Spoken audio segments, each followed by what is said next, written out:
2. What's going on, family? Gray Rizzy, we out here right now, Shade 45, and there's a whole bunch of firsts right now that are going on. First of all, I'm happy because I got family in the building. Shout out to home team, TC's in the building. But this is the first time I've stepped in this studio in almost 2 years. Wow. While I've been in Sirius, and obviously I've been working and moving around, I haven't been in my home studio in damn near 2 years. Wow. And the fact that I got you in the building is a special day. It's a goddamn celebration, man. JAMS is in the building. Everybody give some hand claps, especially the new guy. Hand claps. That's what I'm talking about, man. Welcome to the studio. Now, is this your first time in New York? Yeah, this is my first time in New York, man. So first time in New York. Yeah. This is the officially millions of listeners, first radio interview. It's about time, bro. Yeah, it's about overdue. time. Because Yeah. people been waiting. They've been waiting to hear this. Yeah, no, absolutely, bro. I appreciate the invitation, the opportunity. It's great to be here in New York. It's special, man. Special energy right now. Well, you know, if I knew it was this special, I would have broke out my Chanel scarf. But Oh, I fucked man. up on that Your one. team- I messed up. Home team's got one for you. I messed up on that one, man. Yo, you got a new project that's Yeah. dropping later on this month. Live from the Lack, man. Now, Live from the Lack. there's been a build-up to this. Obviously, people have been getting really familiar with your flow. I mean, you represent the Midwest so well, bro. Like, as soon as I heard it, I was like, yeah, I feel like I need to get on this. I got to get a slab. I got to get a certain car. What kind of car do I need to get? Yeah, Who do I got to yeah. call? But talk to me about Live from the Lack. What can we expect off this? Yeah, so I appreciate that. So Live from the Lack, it's my favorite mixtape I've ever made. It's my third mixtape. I started making it in LA. And it came together over like a 2-month period. So I'm from Chicago, and I moved out to LA about 6 months ago to work with some new producers and, you know, just kind of upgrade everything a little bit. And I am working with this producer named Polyester the Saint. So I'm doing a whole project with him. So we wrapped that up, and then in the span of having 2 months of kind of downtime in between that, I went to record this Live from the Lack. And that was kind of really when I got settled in LA. You know, when I first got to LA. Literally the second week I was there, I was working with Polyester about 4 or 5 days a week, you know. And then the time in between all that, started getting my feet on the ground, started getting my routine together, I got my Cadillac out in LA, which is really when I started feeling at home. Did you ship it from home and brought it I out? actually bought a new one in San Diego. I got one in Chicago and one in LA. Yeah. They got good roads in San Diego too. Man, bro, Not from the harsh Chicago, weathers that we have. yeah, I mean, they got the West Coast roads are beautiful. In Chicago, you could totally drive an old school and everything, you know, but it's a summertime thing. You know, the potholes are crazy. Yes, sir. You know, but yeah, out there, it's a whole different, you already know. Well, and I totally understand this because I've lost so many friends from the East Coast. I'm talking about hardcore New Yorkers, man. Like, yeah, fuck that. They go out to LA for a week. The next thing you know, they get like a 3-week. I gotta be out there. Next thing you know, you don't see them for like 6 months, 8 months. And there's so many people that go out to LA. Just the West Coast overall, it's a different type of vibe. It's a different type of zone. When did you know that you wanted to, you know, experience that? Because of course, it's going to bring something new to your, you know, your craft. Yeah, that's a good question. I'll say for me, in this funky way, it was real professional. You know what I'm saying? I've always been a really pure artist. And then about 2-3 years ago, I started to really take this shit serious. Started putting the sacrifices that were necessary. Started to make the necessary changes and all that. And I knew I was going to have to black out for about 2-3 years, put my head down and really just deliver that. So yeah. in that time span, I put out 2 mixtapes and about 22 music videos and a lot of other work, you know, a lot of activations and shows here and there, just a lot of innovation. And after I did that, you know, was really when I started to have that type of self-respect where I was able to look in the mirror and I felt comfortable, you know, being entitled to making a decision like, hey, I might shake it out of Chicago for a little bit, right? So after I did that type of work, I sold out my first show in Chicago and started getting a lot of really great looks. What was the venue? Schubert's. Oh, yeah, 250 north side of Chicago. Yeah. Nice. And you know, I love Chicago. You know what I'm saying? That's why I say Chicago's like home for me. Yeah, nothing like the crib, nothing like family. I love Chicago, and that's why I say the LA thing is really professional. You know what I'm saying? I think it's really important for artists to put themselves at the table. You know, and when you're from a certain area where the industry might not be extremely popping, it's important for you to go assert yourself at the table because no one else can do it for you. Right. And you got to go and sit down at these tables and kind of, you know, show people what you know that they can't see. You know, and that's, you know, I guess what me is all about. You know. The other thing is that when you get comfortable, you have to make yourself uncomfortable. Mm-hmm. You know what I'm saying? And fastest way to grow. That's when you're going to see that pressure. It's going to create diamonds. You know what I'm saying? Let's not waste any time, man. Let's get to some music. Zach, you ready for this music? You ready for it? Oh, yeah. We got a joint right now, Who Can I Trust, featuring Travis Thompson. I want to know how you two connect. We're going to talk about that when we come back. It's Gray Rizzy, Grind Setters.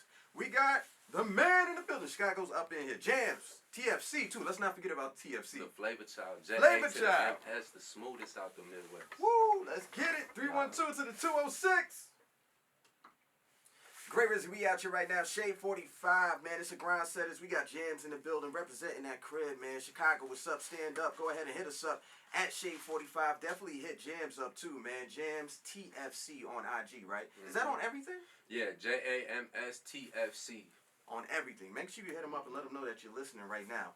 We just got it out of the song, Who Can I Trust? How did you connect with Travis, man? How did that all come about? Yeah, so Travis Thompson, real organic relationship. I had known about Travis a long time ago. So my dad actually moved to Seattle when I was about 16. And so I started going out there a lot. And I was really in touch with the whole Seattle hip-hop scene. And from producers like Jake One and when like Pac Div and like, you know, those type of guys were getting down over there. And yeah, so I heard about Travis Thompson all the way back then, you know, and then kind of present day, it was always on the radar. And then, you know, we wanted to bring a little extra juice to this project. And, you know, so I tapped in with Travis. He jumped on this song. We made a special record produced by my guy, Billy Hoyle. And, yeah, everybody been loving it. We just dropped a video. Yeah, and everybody Looking been good loving too, it, man. bro. Thank you, bro. You know, Yeah. this is the thing that I think people, it sometimes gets lost in translation. You could be a dope rapper, but nowadays you have to have the total package, man. Yeah. Visually, sound, audio, like everything has to sync up. It gotta be good. And the way you've been putting everything together is really, really fire. You might be able to do a TED Talk in about a year, bro. You might be able to pull up and tell people how to. I'll make your shit hotter if I really wanted to. I think that's the perks of being independent. You know, I'm a 100% independent artist. You know, and I'm the epitome of that. I really understand the angles like that. I understand what it takes for my cameraman to take an Uber from A to B. And I understand what it takes for, you know, I know what those pictures cost. I know, you know, the value of time. And, you know, I take a lot of pride in that, you know. I'm just OCD as shit. You know? So I really like putting my shit together really nice. And it's almost like a blessing and a curse, you know.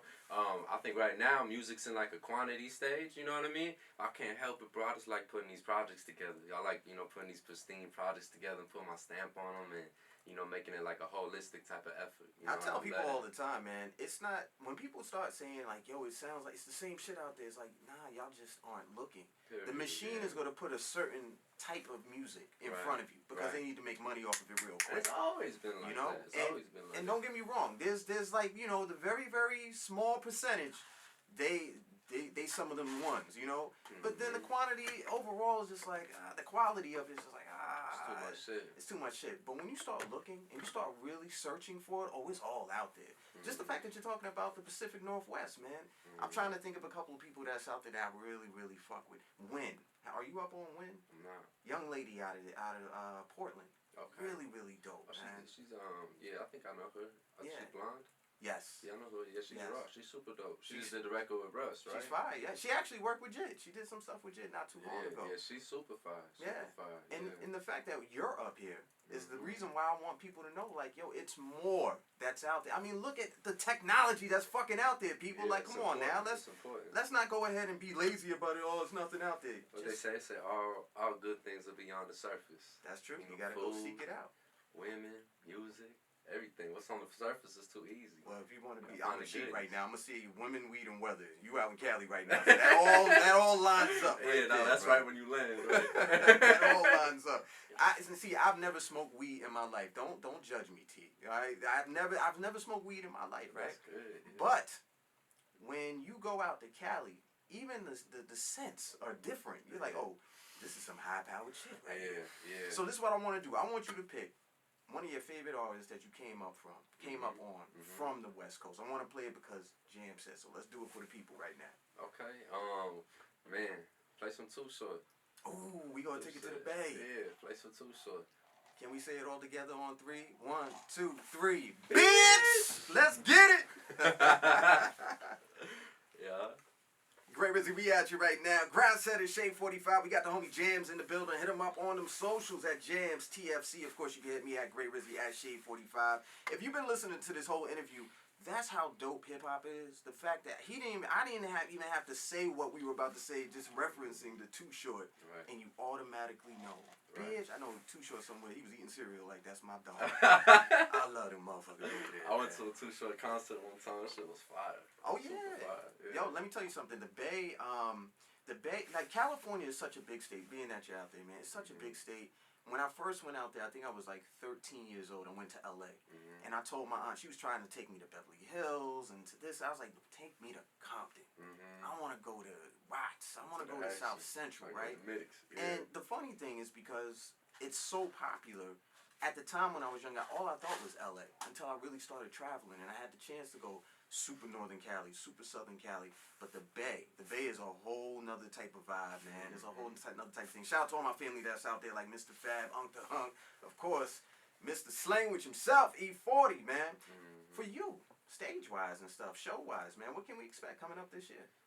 So stage-wise, you know, I'm trying to do as many shows as I can, man. I love performing. I love performing. Last time I was on tour with Coda the Friend, who's a New York native, you know, shouts to Coda. So I'm trying to jump back on the road this year. I'd love to do that. I got a headline date I'm working on right now in Chicago. It's going to be fall after Live from the Lack drops.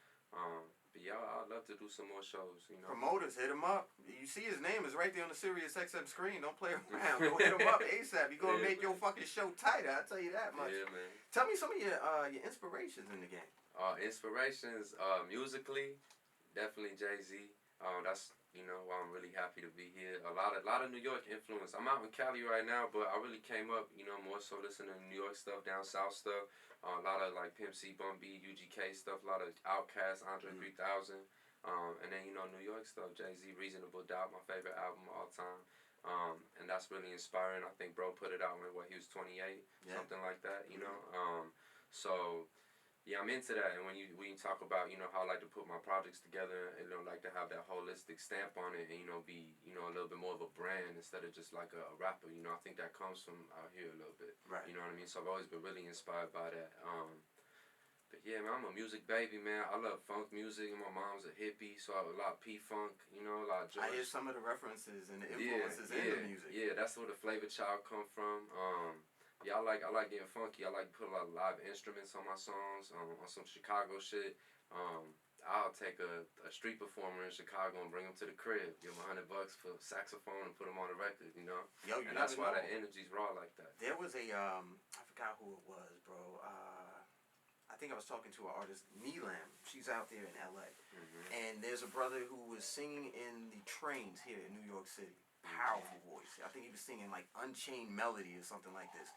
No instrument, no sax, no drummer, no guitar, no. And he was lighting up this train station, fam. And I think that's a great idea. Yeah, and what we talking about it earlier, you know, sometimes it's not the best people. You know, you gotta have the package. You know, and I think it's up to, you know, as an artist's responsibility, you know, to be dope like that and put people like that in that position. Yeah. You know what I'm saying? Because, yeah, maybe not everybody could put together the whole package, but that don't make you better or worse than nobody. You know what I mean? Maybe just a little uninformed. Let's go ahead and get you lit up. That's exactly. all right. You know, and that's what our job is, man. Spread the knowledge. You know what I mean? Well, you know, not everybody think like that. I'm glad you do. Yeah, but not we gotta leave the world be hoarding shit. Like, yo, you don't even know what you're doing with that. No, I need that. Fuck that. Let's go ahead and spread this knowledge. And, you know, that's the reason why you're up here. Because I want to make sure people, as many people as I can talk to right now, I want them to get familiar with JAMS. Right. We got this other song. This is my shit right here. Can you please, you know what was wrecking my brain about this song right here? What we got? I'm trying to remember the fucking sample. I didn't know if it was like Anita Baker or it was something Fast Money. Yeah. Was it Anita? Yeah. And I'm like, yo, this is going crazy. To the point where I was on the phone with my uncle. My uncle's probably like 60-something. He's like, oh, I see you taking it back. I was like, nah, oh, dog, this is some new shit right here. Listen, I turned it up. He was like, oh, homie Smith, spitting. Where he from? Yeah, that's love, man. And that's what it's all about, you know. The whole, you know, Live from the Lack is really bridging that gap, you know what I'm saying? Doing classic, soulful, you know, funky shit that really just has that almost kind of nostalgic feel to it because I'm a real hip-hop baby, like a time capsule like that, you know what I mean? But then at the same time, you know, it's real fresh and it's real brand new and it's not like making no effort to be this or that and, you know, it sticks in this nice space where like a 60-year-old could hear the sample, an 18-year-old could hear it, want to get some money to it, you know, someone about my age want to hear it, just cruise around to it, whatever it may be, you know, so I think that's what it's all about, and that's what Jams is all about as a brand and as an artist. Being able to communicate with everybody and connect. Yeah. That's a fact right there, bro. Yeah. I'm gonna ask you a serious question right now. Are you a Bulls fan? Yeah, it's a very serious question. Serious answer, yes. Zach, listen to this question, Zach.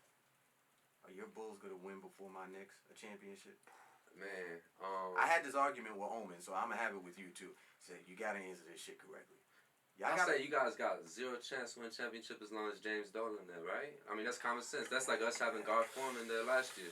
Damn, you hit me with the fucking... Yeah, we could talk. That was a real logical answer. I can't fucking... Zach, I can't do nothing with that, Zach. Yeah, it's real. Because they got the team. I like RJ Barrett a lot. You guys got D-Rose. So y'all can win whatever the fuck you want to win as long as you got Derrick Rose. You know what I'm saying? D-Rose, the best player in the league. I hope he plays 3 games next season, man. I just want to see him hang out, man. He got to get out the way. Nah, I love D-Rose. Shout out to D-Rose. One of the illest, man. One of the illest. Yeah. We'll see, though. I think they probably both not going to win for a little bit. I love the Bulls. I love the Bulls. We'll see what we decide to do, man. I hope Zach LaVine stays. I love the Bulls, man. I love the Bulls. Let me get your, this is, by the time this airs, we'll probably be in about Game 3, Game 4, something like that. Give me a prediction for the NBA championship right now. You got the Boston Celtics and the Golden State Warriors. Who you got? This can make me look good. I got the Warriors. This gonna air Game 3. I'm saying 2-0 Warriors. 2-0? Yeah. I'm right there with you. I'm right there. Or, if we get to Game 3, I'd say like 2-1 with the Warriors in the league. We go to see. You play basketball? I used to, man. Yeah, it's over. You ever mess with T on the court? Yeah, it's over, guys. Yeah. My knees will probably be like, dog. Yeah. Get your ass off this court right now. I'm trying to get in the game, man. Yeah? Yeah. Yeah, we always got celebrity games that's going on out here. I'm trying to get in the game, Coach. You playing? I'm hooping. I was just joking on Jack Harlow about this. Don't have me call you and I'll play fuck Jack around. Harlow one-on-one any day of the week. All right. You know what I'm saying? Cool. Then we gonna make it happen, man. I'm a little off the Hennessy, but I will. Disclaimer. You know what I'm saying? This red solo cup is really filled up right now. But we gonna see, man. Summertime right here. Fuck it, summertime is here, I love man. basketball, man. Chicago to New York basketball culture is really cool. We're coming out here and seeing the courts and everything. And everybody's so outside here. It's a beautiful thing to see. Really active. You go to the parks and stuff, and people doing like the stuff on the bars, or the handle, the slapping the ball, the handball. Yeah. Basketball. Yes, it's active, man. That's really cool. Motherfuckers trying to stay out the house, man. Yes, everybody tired of getting yelled at. And it's a big, it might sound ignorant. It's my second day here, but everyone kind of messes with each other like that. Sometimes it's hard to get everybody on the basketball court in Chicago. And out here, it's like almost every other block you see, and it's a beautiful thing. Well, we're going to have to get you on the court, man. Yeah, I might put on some shorts and see the shot. I might take a couple of corner threes. Roll, you know what I'm saying? You know what I'm saying? I'm gonna play the BJ Armstrong role. Just give me the ball. I'm over in the corner. Set up, ready to go, man. That's basketball. We talking about this music, man. I just want to thank you once again, bro, for coming out here. Yeah. Live from the LAC is about to drop. It's what's the date again? 6/20. So Live from the LAC is gonna drop 6/28. 28. Yeah. Who Can I Trust featuring Travis Thompson out right now. You say you gonna play Fast Money? I'm about to play Fast Money. So this unreleased right here, man. Unreleased song. New Fast shit. Money. New shit. Yeah. First song off Live from the LAC.